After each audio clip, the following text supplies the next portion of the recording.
Hello everyone, जियो concepts नामक इस channel पर आप सभी का स्वागत है। आज के इस वीडियो में हम धरातल के उच्चावच को मानचित्र पर प्रदर्शित करने वाली विभिन्न विधियों के बारे में जानने और समझने का प्रयास करेंगे। जैसा कि आप जानते हैं, भूगोल में पृथ्वी के धरातल का अध्ययन किया जाता है और धरातल पर विभिन्न प्रकार के स्थल रूप पाए जाते हैं जो कि 3 डायमेंशनल होते हैं, अर्थात इनमें लंबाई, चौड़ाई और ऊंचाई तीनों आयाम पाए जाते हैं।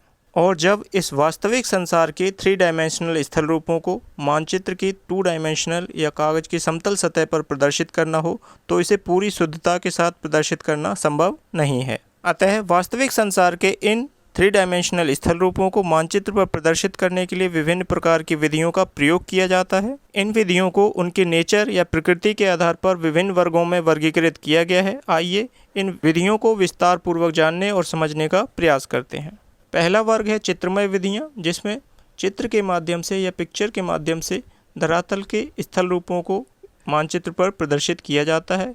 इसके अंतर्गत हैशूर प्रणाली, पर्वतीय छायाकरण व आकृतिक विधियाँ, इन 3 मेथड को सम्मिलित किया जाता है। दूसरा वर्ग है गणितीय विधियाँ, जिसके अंतर्गत समुद्र तल से किसी भी स्थान की ऊंचाई को प्रदर्शित किया जाता है। इन विधियों के अंतर्गत स्थानिक ऊंचाइयाँ, तल चिन्ह, त्रिकोणमितीय स्टेशन, खंडित रेखाएं व समोच्च रेखाएं, इन मेथड्स को शामिल किया जाता है। इन विधियों का अगला वर्ग है रंगों के आधार पर, अर्थात इस वर्ग में उन विधियों को रखा गया है जिनमें रंगों को प्रयोग करके धरातल के उच्चावच को प्रदर्शित किया जाता है मानचित्र पर। इसके अंतर्गत रंग विधि व स्तर वर्ण 2 विधियों को शामिल किया गया है। आइए मानचित्र पर स्थल रूपों को प्रदर्शित करने वाली विभिन्न विधियों में से प्रत्येक विधि को विस्तार पूर्वक जानने का प्रयास करते हैं। रंग विधि या कलर मेथड, इस विधि के अंतर्गत स्थल रूपों को मानचित्र पर प्रदर्शित करने के लिए विभिन्न रंगों का प्रयोग किया जाता है। जैसे उदाहरण के तौर पर स्क्रीन पर आपको भारत का मानचित्र दिखाया गया है। इसमें हरे रंग का प्रयोग मैदानी क्षेत्रों को प्रदर्शित करने के लिए किया जाता है, भूरे रंग का प्रयोग पर्वतों के लिए किया जाता है, सफ़ेद रंग का प्रयोग हिमाच्छादित यानी उन क्षेत्रों को प्रदर्शित करने के लिए किया जाता है जहाँ पर बर्फ़ से जो क्षेत्र ढके हुए होते हैं। इसी प्रकार समुद्री क्षेत्रों व वाटर बॉडीज़ को प्रदर्शित करने के लिए नीले रंग का प्रयोग किया जाता है। इस विधि का सबसे बड़ा गुण ये है कि यह विधि बहुत ही सरल है, अर्थात कोई सामान्य व्यक्ति भी अगर इस विधि के द्वारा प्रदर्शित किए गए मानचित्र को देखे तो वो उस स्थान विशेष की सापेक्ष ऊंचाई का ज्ञान प्राप्त कर सकता है। इस विधि का सबसे बड़ा दोष ये है कि इस विधि के द्वारा छोटी छोटी जो स्थलाकृतियाँ होती हैं उनको प्रदर्शित करने के लिए यह विधि उपयुक्त नहीं है। दूसरी विधि है स्तरवर्ण या फिर लेयर टिंट्स। इस विधि के अंतर्गत एक ही कलर की विभिन्न छायाएं बनाई जाती हैं और उन छाया के माध्यम से उस स्थान की सापेक्ष ऊंचाई का ज्ञान होता है। इस विधि के अंतर्गत एक ही रंग की विभिन्न आभाओं का प्रयोग अलग अलग ऊंचाइयों को प्रदर्शित करने के लिए किया जाता है और इन रंगों की आभा समुद्र तल से ऊंचाई बढ़ने के साथ साथ बढ़ती जाती है, जबकि समुद्र तल से गहराई वाले स्थानों को अगर इस विधि से प्रदर्शित करना हो तो उसमें नीले रंग की आभा गहराई के साथ साथ बढ़ती जाएगी। उदाहरण के तौर पर स्क्रीन पर दिखाए गए मानचित्र में नीले रंग के द्वारा समुद्र की गहराई को प्रदर्शित किया गया है। नीला रंग सबसे ज़्यादा गहरा जिन स्थानों पर है उन स्थानों की गहराई सबसे अधिक है और जहाँ नीला रंग हल्का होता जा रहा है वहाँ पर उस स्थान की ऊंचाई या समुद्र तल से गहराई कम होती जा रही है। रंग विधि की तुलना में स्तर वर्ण विधि काफ़ी बेहतर है, क्योंकि इसमें जो द्वितीय क्रम के स्थलाकृतियाँ हैं जैसे पर्वत, पठार, मैदान, इनके ऊपर जो उच्चावच है उनकी अधिक जानकारियाँ इस विधि के माध्यम से प्रदर्शित की जा सकती हैं। हैशूर प्रणाली, इस प्रणाली को विकसित करने का श्रेय ऑस्ट्रिया के एक सैन्य अधिकारी जिनका नाम लेहमैन है उनको जाता है। इस विधि के अंतर्गत महीन खंडित रेखाओं का प्रयोग किया जाता है जिनको ढाल की दिशा में खींचा जाता है और जहां ढाल अधिक होता जाता है वहां पे ये रेखाएं मोटी और एक दूसरे के करीब होती जाती हैं, पास होती जाती हैं। अर्थात जो क्षेत्र बहुत ज़्यादा अधिक ढलान वाले होते हैं उन क्षेत्रों को लगभग काला सा करके प्रदर्शित किया जाता है, जैसा कि आपको स्क्रीन पे दिखाया गया है। इस विधि का सबसे बड़ा गुण यह है कि इस विधि के द्वारा छोटी छोटी जो स्थलाकृतियाँ होती हैं जैसे नदी वेदिकाएँ, छोटी पहाड़ियाँ या रिजेज, सिंक होल आदि को स्थलाकृतिक मानचित्र पर बड़ी सुगमता के साथ, स्पष्टता के साथ प्रदर्शित किया जा सकता है। बड़ी मापनी पर बने हुए मानचित्रों के लिए ये विधि बहुत उपयुक्त है, लेकिन जो मानचित्र छोटी मापनी पर बने होते हैं उन मानचित्रों को प्रदर्शित करने के लिए यह विधि उपयुक्त नहीं है। साथ ही साथ इस विधि के द्वारा समुद्र तल से किसी स्थान विशेष की या स्थलाकृति कितनी ऊंचाई है उसका ज्ञान नहीं होता है। पहाड़ी छायाकरण। इस विधि के द्वारा छाया के माध्यम से किसी स्थान विशेष के उच्चावच को प्रदर्शित किया जाता है। इस विधि के अंतर्गत ऐसी कल्पना की जाती है कि जो भी उच्चावच है उस उच्चावच पर उत्तर पश्चिमी कोने से प्रकाश डाला जाए, तो जो भी क्षेत्र छायांकित होंगे उनको शेड कर दिया जाता है और इस प्रकार से उस स्थान के उच्चावच को प्रदर्शित किया जाता है। इस विधि में अधिक ढलान वाले क्षेत्रों को अधिक गाढ़े रंग से छायांकित किया जाता है। जब इस विधि का विशेष गुण यह है कि इस विधि के द्वारा किसी क्षेत्र विशेष के उच्चावच संबंधी जो सामान्य लक्षण हैं उनको स्पष्टता के साथ प्रदर्शित किया जा सकता है। साथ ही साथ छोटी मापनी पर बने हुए जो मानचित्र होते हैं उन पर उच्चावच को प्रदर्शित करने के लिए ये विधि विशेष रूप से उपयोगी है। इस विधि के दोषों की बात करें तो इस विधि के द्वारा प्रदर्शित की गई भूआकृतियों की समुद्र तल से कितनी ऊंचाई है इसका अनुमान नहीं लगता है और प्रदर्शित किए गए उच्चावच पर ढाल का अनुमान लगाना कठिन होता है। साथ ही साथ कौन से क्षेत्र यानी धरातल पर कौन से क्षेत्र ऊंचे उठे हुए हैं और कौन से नीचे हैं इसका अनुमान लगाना कई बार कठिन होता है। अगली विधि है आकृतिक विधियां या मॉर्फोग्राफिक मेथड्स। इस विधि के अंतर्गत स्थलाकृतिक लक्षणों व भूआकृतियों से मिलते जुलते प्रतीकों का प्रयोग मानचित्र पर वहाँ की दृश्यभूमि या उच्चावच को प्रदर्शित करने के लिए किया जाता है। जैसा कि स्क्रीन पे विभिन्न प्रकार के लक्षणों के प्रतीक दिखाए गए हैं, इन्हीं प्रतीकों को मानचित्र पर प्रदर्शित किया जाता है उन भूआकृतिक लक्षणों को दिखाने के लिए। ये स्थलाकृतिक प्रतीक 45 डिग्री के कोण से लिए गए वायु चित्रों पर आधारित होते हैं। इस विधि का मुख्य गुण यह है कि इस विधि के द्वारा किसी स्थान विशेष की भूदृश्य का या उसके लैंडस्केप का ज्ञान हो जाता है, लेकिन इन प्रतीकों के द्वारा उन भूआकृतियों की समुद्र तल से ऊंचाई क्या है इसका अनुमान नहीं लगाया जा सकता और ना ही उस स्थान की ढाल का ज्ञान होता है।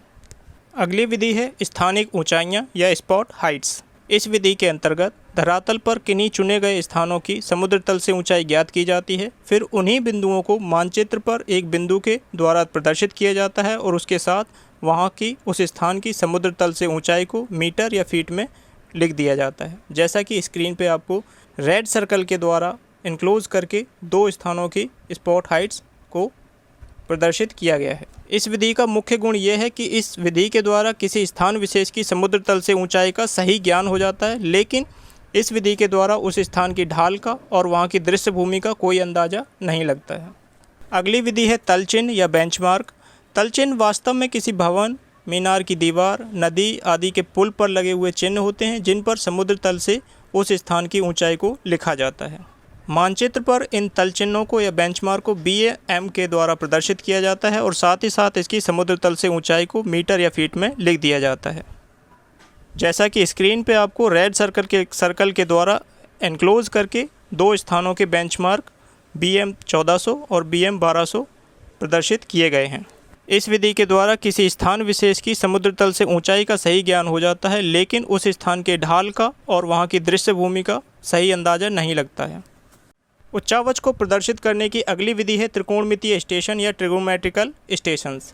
ये स्टेशन वास्तव में धरातल पर वे स्थान होते हैं जहाँ पर त्रिकोणमितीय सर्वेक्षण करते समय कोण मापे गए थे और उन स्थानों को मानचित्र पर त्रिभुज के द्वारा प्रदर्शित किया जाता है। साथ ही साथ उन स्थानों की समुद्र तल से ऊंचाई को फीट में या फिर मीटर में वहाँ पर लिख दिया जाता है।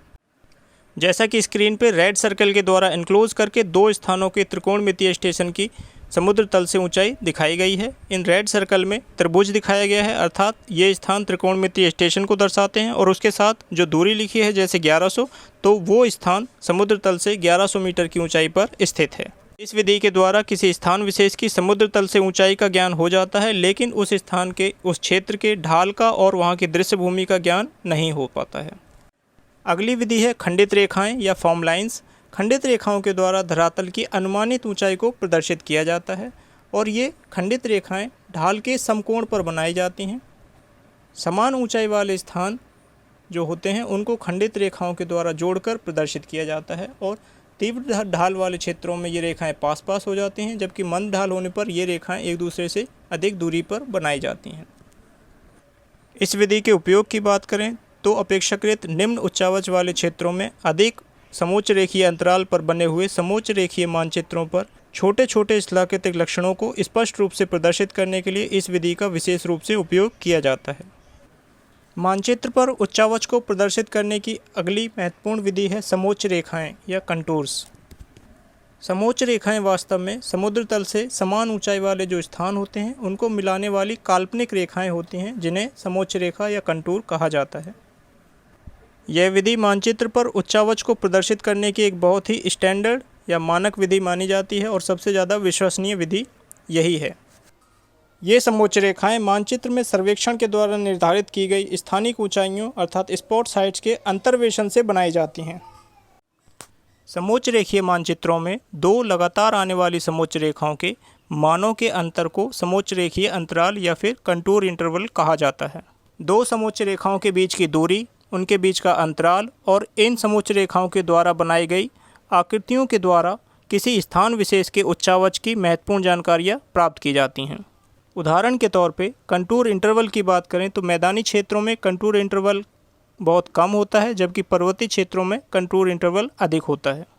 दो समोच्च रेखाओं के बीच की दूरी की बात करें तो मैदानी क्षेत्रों में दो समोच्च रेखाओं के बीच की दूरी बहुत अधिक होती है, अर्थात दो समोच्च रेखाएं बहुत दूर दूर पर बनी होती हैं। लेकिन पर्वतीय क्षेत्रों में जाएं तो समोच्च रेखाएं एक दूसरे के बहुत करीब बनी होती हैं। समोच्च रेखाओं के बीच की दूरी के आधार पर उस स्थान के उस क्षेत्र में जो ढाल है उसका पता चलता है। यदि दो समोच्च रेखाएं एक दूसरे के पास पास हैं तो वहाँ पर ढाल अधिक होगा, और समोच्च रेखाएं जब दूर दूर होती हैं तो वो स्थान समतल होता है, वहाँ पर ढाल कम पाया जाता है। मानचित्र पर समोच्च रेखाओं के द्वारा बनाई गई विभिन्न आकृतियाँ किसी विशेष भूआकृतिक लक्षणों को प्रदर्शित करती हैं। मानचित्र पर समोच्च रेखाओं के द्वारा बनाई गई विशेष आकृति के द्वारा किस प्रकार के स्थलाकृतिक लक्षण को प्रदर्शित किया जा रहा है, ये जानकारी प्राप्त करने के लिए आपको उस स्थान की क्रॉस प्रोफाइल बनानी होती है। यदि क्रॉस प्रोफाइल या अनुप्रस्थ परिच्छेदिका का पर्याप्त अभ्यास किया जाए तो किसी स्थान की टोपोशीट पर बनी हुई समोच्च रेखाओं की आकृति को देखने मात्र से आपको उस स्थान पर पाई जाने वाली स्थलाकृतियों की या भूआकृतियों की सही जानकारी का सहज ज्ञान हो जाता है। उदाहरण के तौर पर स्क्रीन पर दिखाई गई समोच्च रेखाएं संकेंद्रीय वृत्त के रूप में हैं, जिनमें ऊंचाई बाहर से केंद्र की ओर लगातार बढ़ रही है। इन समोच्च रेखाओं से बनी हुई क्रॉस प्रोफाइल को स्क्रीन के ऊपरी भाग में दिखाया गया है, जिससे स्पष्ट होता है कि इन समोच्च रेखाओं के द्वारा उस स्थान पर बनी हुई शंक्वाकार पहाड़ी को प्रदर्शित किया गया है। यदि किसी स्थलाकृतिक मानचित्र पर इस प्रकार की संकेंद्रीय समोच्च रेखाएं बनी होंगी जिनमें बाहर से केंद्र की तरफ ऊंचाई बढ़ती हो, तो उसे देख के आपको सहज ही ज्ञान हो जाएगा कि धरातल पर उस स्थान पर इस प्रकार की शंक्वाकार पहाड़ी बनी हुई है। समोच्च रेखाओं के द्वारा न सिर्फ किसी स्थान विशेष की समुद्र तल से ऊंचाई का ज्ञान होता है, बल्कि उस संपूर्ण क्षेत्र के सामान्य ढाल का भी हमें ज्ञान हो जाता है। इस प्रकार इस वीडियो में हमने देखा कि धरातल पर स्थित 3 डायमेंशनल भू आकृतियों को जब कागज़ की समतल सतह पर या मानचित्र पर प्रदर्शित किया जाता है तो उसको प्रदर्शित करने की अनेकों विधियां हैं, लेकिन इन सभी विधियों में से कोई भी विधि अपने आप में संपूर्ण नहीं है। इसीलिए जब हम किसी स्थान विशेष की उच्चावच को मानचित्र पर प्रदर्शित करते हैं तो एक से अधिक विधियों का प्रयोग करते हैं, ताकि धरातल पर पाई जाने वाली स्थलाकृतिक लक्षणों को शुद्धतापूर्ण ढंग से व सटीक रूप से स्पष्ट रूप से मानचित्रों पर प्रदर्शित किया जा सके।